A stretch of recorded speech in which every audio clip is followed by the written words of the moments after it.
প্রধানমন্ত্রী এবং বাংলাদেশ জাতীয়তাবাদী দল বিএনপির চেয়ারপারসন বেগম খালেদা জিয়া। তার এই প্রত্যাবর্তন নিছক ব্যক্তিগত পুনরাগমন নয়, বরং একটি রাজনৈতিক বার্তা, একটি প্রতীকী মুহূর্ত এবং একটি জাতীয় আবেগের বহিঃপ্রকাশ। বাংলাদেশে চলমান রাজনৈতিক পরিবর্তনের প্রেক্ষাপটে এটি একটি অত্যন্ত গুরুত্বপূর্ণ বাঁক। শেখ হাসিনার দীর্ঘ একনায়কতান্ত্রিক শাসনের পতনের পর যে অন্তর্বর্তী সরকারের যাত্রা শুরু হয়েছে, বেগম জিয়া দেশে ফেরা, বেগম খালেদা জিয়ার দেশে ফেরা সেই মুহূর্তের সঙ্গে জুড়ে যাচ্ছে এক ঐতিহাসিক তাৎপর্য। তাকে নিয়ে বছরের পর বছর যে নির্মম ব্যঙ্গ, বিভ্রান্তিকর প্রচারণা এবং চিকিৎসা নিতে না দেওয়ার নিষ্ঠুরতা চলেছে, তার বিরুদ্ধে যে মামলা হয়েছে, হামলা হয়েছে, তাকে বন্দী করে রাখা হয়েছে, কারাগারে রাখা হয়েছে, তার সব কিছুর বিরুদ্ধে যেন নীরব এক প্রতিবাদ এই প্রত্যাবর্তন। দীর্ঘদিন তাকে বিদেশে উন্নত চিকিৎসা নিতে যেতে দেওয়া হয়নি, আপনারা জানেন। সো বিএনপি নেতারা এবং কর্মীরা যেভাবে এই ফিরে আসাকে উদযাপন করছেন, তাতে স্পষ্ট যে এই নেতা এখনো দলের আবেগ, আশা এবং আত্মপরিচয়ের কেন্দ্রবিন্দু। তিনি এক সময়কার গৃহবন্দী, নিপীড়িত এবং মৃতপ্রায় এক নেত্রী, যাকে তার প্রতিদ্বন্দ্বীরা রাজনৈতিকভাবে মৃত বলে চিহ্নিত করতেন। আজ সেই নেত্রী, এক সময়কার আপসীন নেত্রী, স্বাভিমান নিয়ে আবার ফিরেছেন। আর এর মধ্যেই ফুটে উঠেছে এক অনন্য প্রতিরোধের গল্প। বেগম খালেদার সঙ্গে ফিরেছেন তার দুই পুত্রবধূ, বিশেষ করে সবার আকর্ষণ বড় পুত্রবধূ ডক্টর জুবাইদুর রহমানের প্রতি, যিনি দীর্ঘ 17 বছরের পর লন্ডন থেকে দেশে পা রাখছেন। রাজনৈতিক কারণে তিনি এতদিন দেশে ফিরতে পারেননি। জেনারেল মাহবুব আলী খানের কন্যা, যিনি একসময় মন্ত্রী ছিলেন, যিনি একসময় নৌবাহিনী প্রধান ছিলেন, তার কন্যা এবং বিএনপির ভারপ্রাপ্ত চেয়ারম্যান তারেক রহমানের স্ত্রী হিসেবে জুবাইদার ফেরা শুধু পারিবারিক নয়, অনেকের কাছে রাজনৈতিকভাবেও তাৎপর্যপূর্ণ। এই বিষয়ে নিয়ে আমি পরে কিছু কথা বলবার চেষ্টা করব শেষের দিকে। জুবাইদা কখনো সক্রিয় রাজনীতিতে নামেননি, কিন্তু এই সময় তার উপস্থিতি ভবিষ্যতের জন্য একটা প্রতীকী দিক নির্দেশনা হয়ে উঠছে বলে অনেকে মনে করছেন। খালেদা জিয়ার শারীরিক সীমাবদ্ধতা এবং তারেক রহমানের নির্বাসিত অবস্থা বিএনপির নেতৃত্ব কাঠামোতে নতুন ভাবনার সুযোগ তৈরি করছে, এরকম একটা ধারণা কারো কারো মধ্যে হয়তো থাকলেও থাকতে পারে, যেখানে জুবাইদার দিকে দল এবং জনগণের নজর অস্বাভাবিক কিছু নয়। এই রাজনৈতিক পরিবেশে বেগম জিয়ার প্রত্যাবর্তন অনেক প্রশ্নের জন্ম দিচ্ছে। তিনি কি কেবল একজন বয়োজ্যেষ্ঠ নেত্রী হিসেবে ফিরে এসেছেন, নাকি এক নতুন অধ্যায়ের সূচনার প্রতীক হিসেবে? তিনি প্রকাশ্যে কাউকে আক্রমণ করেননি, বরং জাতীয় সংলাপ, ঐক্য এবং ধৈর্যের আহ্বান জানিয়েছেন, যা তার রাজনৈতিক পরিপক্বতার প্রতিচ্ছবি। অবশ্য বেগম খালেদা জিয়ার প্রত্যাবর্তনের সঙ্গে একটি বাস্তবতা জড়িত। এটা একসময়ের রাজপথ কাঁপানো নেত্রীর পুনরায় রাজনীতিতে বা রাজনীতির ময়দানে সক্রিয় হওয়ার সময় নয়, আমরা সবাই সেটা বুঝতে পারি। বরং তিনি এখন এক নৈতিক প্রতীক, যিনি দলকে তড়িৎ সিদ্ধান্ত নয়, বরং দূরদৃষ্টি এবং অভ্যন্তরীণ সংস্কারের দিকে আহ্বান জানাতে পারেন। এই সংস্কার ছাড়া বিএনপির সামনে কোনো টেকসই ভবিষ্যৎ নেই। বিএনপির ভেতরে দীর্ঘদিনের নেতৃত্ব সংকট, দমন পীড়ন এবং সাংগঠনিক স্থবিরতা ইতিমধ্যে তার ভিত্তি দুর্বল করে ফেলেছে। তৃণমূল পর্যায়ে চাঁদাবাজি, গোষ্ঠীদ্বন্দ্ব এবং প্রভাব বিস্তারের নামে যে অনিয়ম চলছে, তা শুধু দলের ভাবমূর্তিকেই ক্ষতিগ্রস্ত করছে না, বরং ক্ষমতার পরিবর্তনে জনগণের যে আশা ছিল সেটাকেও প্রশ্নবিদ্ধ করেছে। বিএনপি মহাসচিব মির্জা ফখরুল ইসলাম আলমগীর এবং ভারপ্রাপ্ত চেয়ারম্যান তারেক রহমান বারবার সতর্ক করেছেন, সংগঠনের অভ্যন্তরে সন্ধি অভিযান না চললে বিএনপি নতুনভাবে মানুষের আস্থা অর্জন করতে পারবে না। কিন্তু অনেক ক্ষেত্রেই এই বার্তা নিচে পৌঁছচ্ছে না। তবে প্রতীকীভাবে বিএনপির সাম্প্রতিক কার্যক্রমে কিছু আশা জাগানিয়া দিকও আছে। মিস্টার তারেক রহমানের সাম্প্রতিককালের বক্তব্য, বিভিন্ন জায়গায় তার যে বক্তব্য বিবৃতি, সেটা অনেকেই মনে করেন যে তিনি ইতিমধ্যেই একটা ইতিবাচক পরিবর্তনের ইঙ্গিত দিচ্ছেন। তিনি নিজে অনেক বদলে গেছেন, তার দলকে বদলাবার চেষ্টা করছেন এবং ভবিষ্যৎকে বাংলাদেশকে বদলে দেবার স্বপ্ন তিনি দেখছেন। দল মত নির্বিশেষে তার এই বক্তব্যকে সবাই সাধুবাদ জানাচ্ছে। এবং সর্বশেষে বিশ্ব মুক্ত গণমাধ্যম দিবসে মিস্টার তারেক রহমানের ভেরিফাইড ফেসবুক পোস্টে গণমাধ্যমের স্বাধীনতার পক্ষে অবস্থান এবং বস্তুনিষ্ঠ সাংবাদিকতার পক্ষে সরব উচ্চারণ অনেকের মন ছুঁয়েছে। বিশেষ করে যখন তিনি সেই পোস্টে 2009 সালের বিএনপির কাউন্সিলকে নিয়ে করা একটি ব্যঙ্গচিত্র বা কার্টুন প্রকাশ করেন, যা একসময় দলের ভেতরকার স্বৈরতান্ত্রিক প্রবণতাকে বিদ্রূপ করেছিল। তখন তা নিছক শেয়ার নয়, বরং রাজনৈতিক পরিণতিরও একটি ইঙ্গিতবাহী ভাষ্য হয়ে দাঁড়ায়।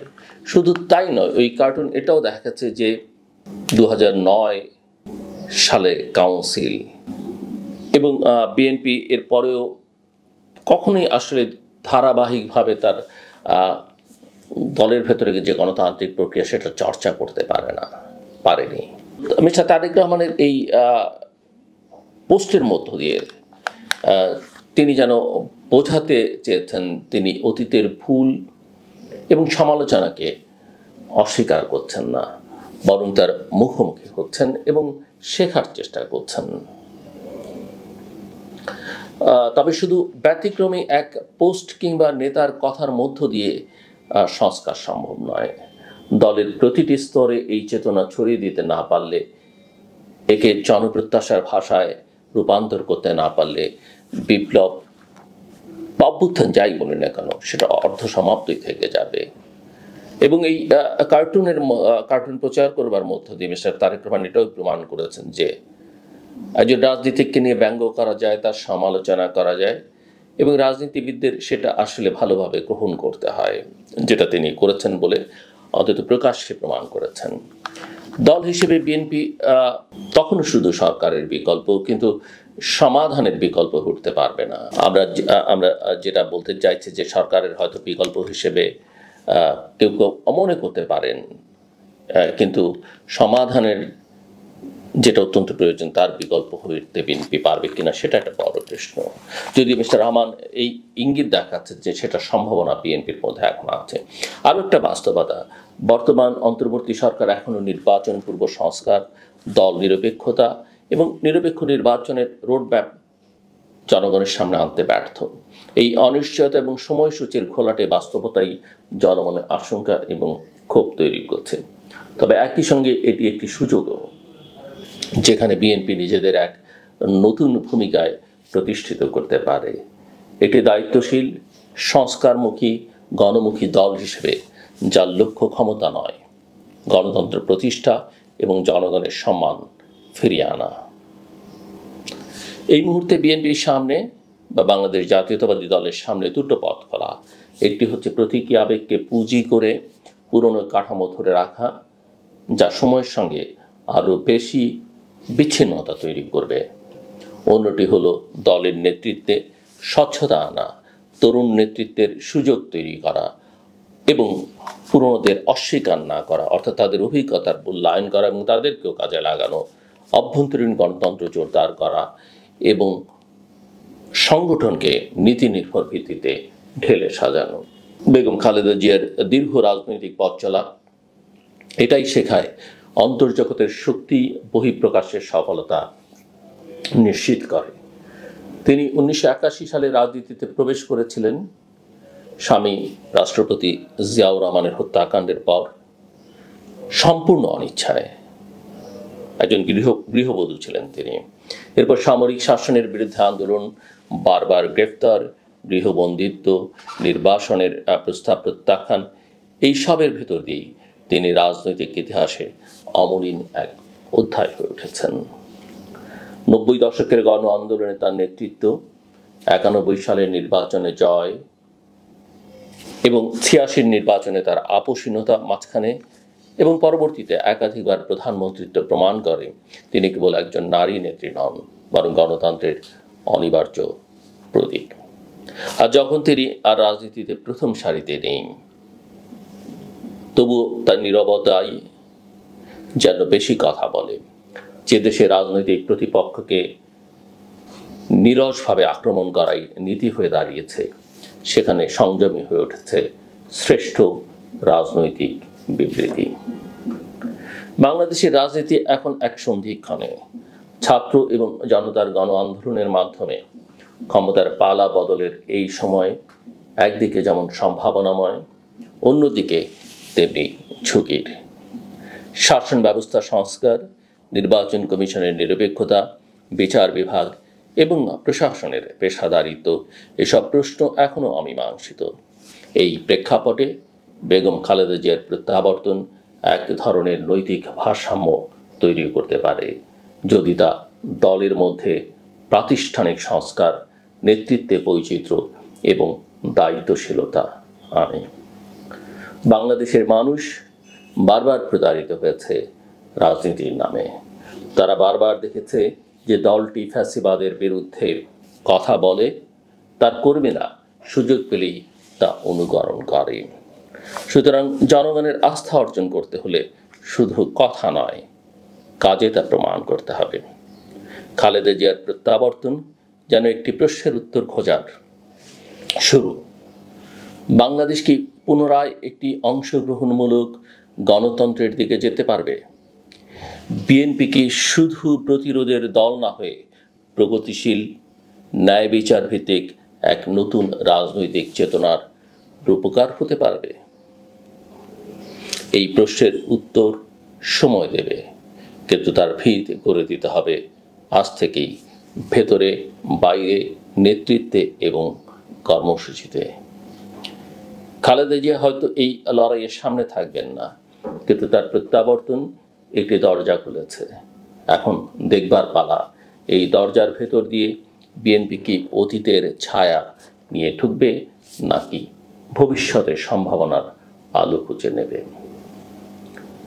এখানে আরো কয়েকটা ছোট্ট কথা বলে রাখা ভালো। বেগম জিয়া হয়তো সামনের সারিতে নেই, কিন্তু বিএনপির রাজনীতির জন্য, এমনকি দেশের জন্য তিনি একটা বড় প্রতীক। তিনি এখন একটা বড় শক্তি। আমরা আশা করব বিএনপির নেতৃত্ব এই শক্তিকে কাজে লাগাবে।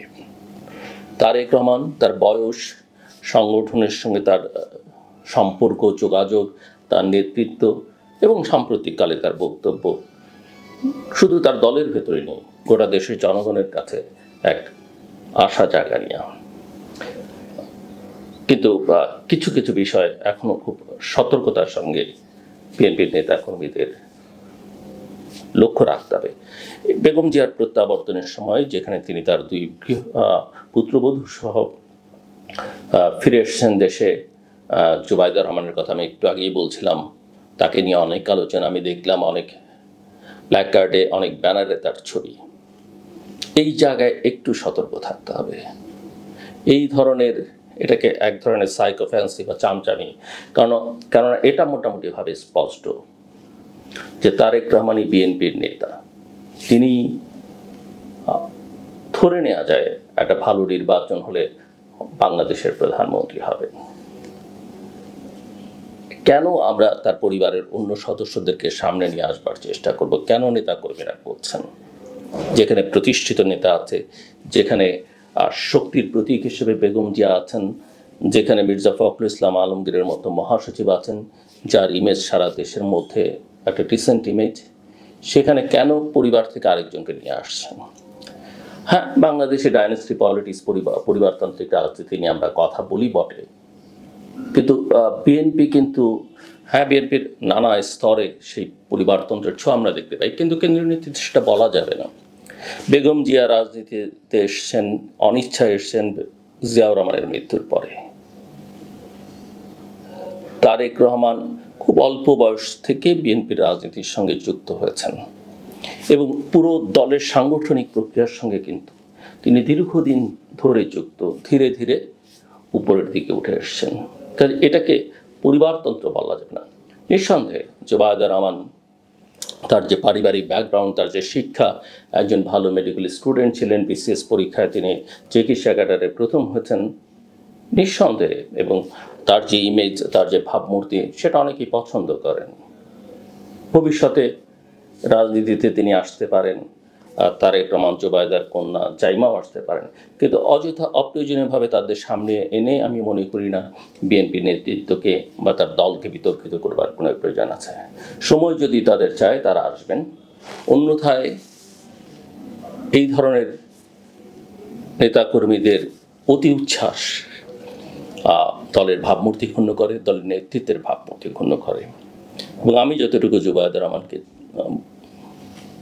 তার সম্পর্কে শুনেছি, তিনি যে এই সব বিষয়ে খুব একটা আগ্রহী সেটা নয়। কাজে এই ধরনের বিষয় থেকে আমরা যেন সতর্ক থাকি।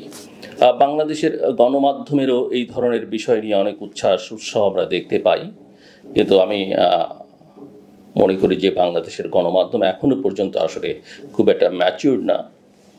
কাজে তাদের কথার উপরে নির্ভর করে রাজনৈতিক নেতৃত্ব খুব বিচলিত হবেন না বা কোনো গুরুত্বপূর্ণ সিদ্ধান্ত নিয়ে নেবেন, সেরকমটা আমার কাছে এখনও মনে হয় না। কারণ চরিত্রের বদল তেমন কিছু আমরা দেখিনি, কিন্তু মতের বদল দেখছি সময়ের সঙ্গে সঙ্গে। বিএনপির জন্য আরেকটা গুরুত্বপূর্ণ বিষয় আমি যেটা মনে করি অ্যাডভান্টেজ হিসেবে রয়েছে, বাংলাদেশে এই সময় ক্রিয়াশীল যে রাজনৈতিক দলগুলো আছে সবাই মনে করেন আওয়ামী লীগ রাজনীতিতে প্রত্যাবর্তন করবে কি করবে না, কিন্তু তার আগে আওয়ামী লীগকে জুলাই আগস্টের যে অপকর্ম, তারা পেছনের অতীত তো আছেই, তার জন্য জাতির সামনে ক্ষমা যাওয়ার একটা দাবি কিন্তু আছে। জামায়াত ইসলামের 1971 সালের ভূমিকার জন্য ক্ষমা চাওয়ার একটা দাবি কিন্তু আছে। এনসিপি এখন পর্যন্ত তার রাজনীতি, তার সাংগঠনিক ভিত্তি কী হবে, স্ট্রাকচার কী হবে, সেগুলো ঠিকঠাক করতে পারেনি। এবং ছাত্রদের নামে করছে বটে, তরুণদের নামে, কিন্তু সারা দেশের তরুণ ছাত্রদের তারা নিজেদের সন্নিবেশিত করতে পারেনি, বরং তাদের বডি ল্যাঙ্গুয়েজ, মুখের ভাষা মানুষকে কিন্তু যাত্রার শুরুতেই আতঙ্কের মধ্যে ফেলে দিয়েছে। আর বিএনপির জন্য যেটা হচ্ছে, বিএনপি অতীতে ভুল করেছে, ক্ষমতায় থেকে তার শাসনের দুর্বলতা ছিল, নানা দুর্বলতা ছিল, সেটার জন্য ক্ষমা চাওয়া না, ভুলটা বিএনপি যদি স্বীকার করে যে আমরা ভুল করেছি এবং ভুলটা শুধরাতে চাই ভবিষ্যতে, সেটাই বিএনপির জন্য যথেষ্ট। আমি মনে করি অন্য দলগুলোর চাইতে বিএনপি এই জায়গায় এগিয়ে আছে। তার মানে এই না, এই নিশ্চয়তা আমি অন্তত দিতে পারবো না বিএনপি ভবিষ্যতে ক্ষমতায় গেলে খুব ভালো করবে, এটা একটা সম্ভাবনার কথা। এবং সেই সম্ভাবনাটাকে আমাদের আসলে সবাই মিলে কাজে লাগাতে দেওয়া উচিত। আমি বিএনপি করতে পারি, না করতে পারি, আমি বলতে আপনাদের কথা বলছি, কারণ আমি রাজনীতি করবো না, করি না, এবং আমি ভিন্ন দলও করতে পারি, কিন্তু পরস্পরকে সহযোগিতা করা, পরস্পরের ভুল ত্রুটি ধরিয়ে দেয়া বা তার ভালো কাজকে এগিয়ে দিয়ে যাওয়াটা, সেটা সকলের দায়িত্ব। শেষ করবার আগে বলি, বাংলাদেশের রাজনীতির সমাজের সবচেয়ে বড় দুর্বলতা সাইকোপ্যাথি। চামচামিনারা বন্ধ করুন। আর ওই যে আঘাত করবার কথা এর আগেও আমি বলেছি, অন্যকে কষ্ট দেয়া যে প্রবণতা, অসম্মান করবার যে প্রবণতা আমাদের সমাজে, রাষ্ট্রে, নাগরিকদের মধ্যে রয়েছে, সেটা বন্ধ করতে হবে। কাউকে ছোট করে নিজে বড় হওয়া যায় না, মুখের কথা বেরিয়ে গেলে ফেরত নেওয়া যায় না, এবং এমনকি পরিবারও যদি আপনি কাউকে কষ্ট দেন, কে আজ আছে কে কাল থাকবে না আমরা কেউ জানি না, এবং কেউ যদি কাউকে আপনি কষ্ট দেন, সে যদি তার জীবনাবসান ঘটে আর কয়েকদিন পরে আপনি উপলব্ধি করলেন যে এটা বোধহয় আমার করা ঠিক হয়নি। আজকে যদি আওয়ামী লীগ হয়তো মর্মে উপলব্ধি করছে যে বিএনপির সঙ্গে তারা যেটা করেছেন সেটা না করলে হয়তো তার পরিণতি এরকম হতো না, এতে কিন্তু আসলে কোনো কাজ হবে না। যা করবার করে ফেলেছেন এবং তাতে ক্ষতি যাবার হয়ে গেছে। কাজেই সবসময় বুঝে শুনে চামচামিটা পরিহার করুন, আর অপ্রয়োজনীয় অন্যকে কষ্ট দেওয়ার পথটাও যে কোনো ব্যক্তি জীবনে, পারিবারিক, সামাজিক, রাজনৈতিক জীবনে বন্ধ করুন। আমার কথা শুনবার জন্য অসংখ্য ধন্যবাদ। আপনাদের সবার জন্য শুভকামনা।